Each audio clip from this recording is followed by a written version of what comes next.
Good morning and welcome to Sunday, July 26th, 2026 Daily Devotional. Today our primary text is going to be taken from Hebrews 13, verse 5. 13:5 reads as following: Keep your life free from the love of money and be content with what you have. For he has said, and this is the primary part of the text that we want to share, I will never leave you nor forsake you. We're going to share one more verse in a moment, but isn't it great to hear those words of affirmation from Jesus? I will never leave you nor forsake you. I know that each and every day there will be new trials, new challenges, and new hurdles that we need to cross. But the promise is permanent and life-assuring as long as we abide in Him. He will always be our companion. He will be our source of strength when we feel weak. He will be our source of peace when we are facing tumults. He will be our friend when we feel that we may have none. He will be a source of stability when we might otherwise stumble and fall. The other passage I'd like to share is John 16, verses 32 and 33. Behold, the hour is coming.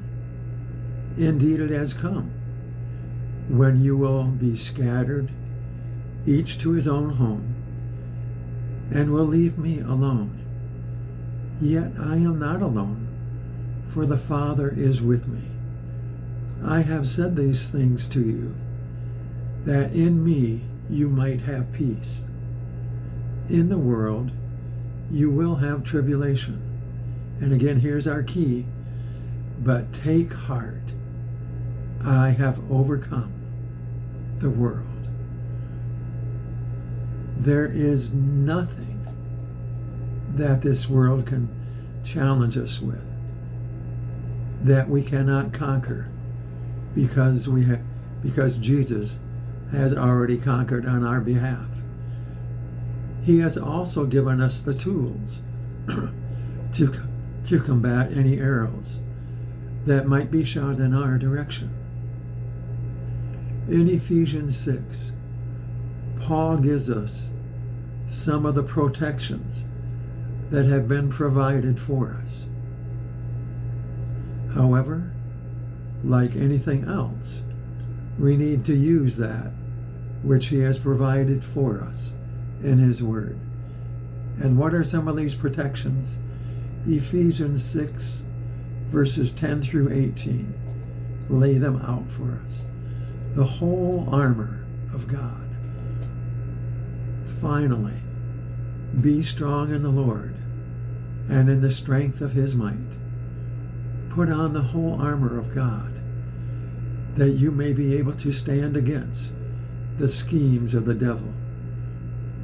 For we do not wrestle against flesh and blood, but against the rulers, against the authorities, against the cosmic powers over this present darkness, against the spiritual forces of evil in the heavenly places. Therefore, take up the whole armor of God, that you may be able to withstand in the evil day, and having done all, to stand firm. Stand therefore, having fastened on the belt of truth, and having put on the breastplate of righteousness, and as shoes for your feet, having put on the readiness given by the gospel of peace. In all circumstances, take up the shield of faith, with which you can extinguish all the flaming darts of the evil one, and take the helmet of salvation and the sword of the Spirit, which is the Word of God. praying at all times in the Spirit, with all prayer and supplication. To that end, keep alert with all perseverance, making supplication for all the saints. What a wonderful promise God has provided for us. May God bless you until we meet again. Your servant, Barry.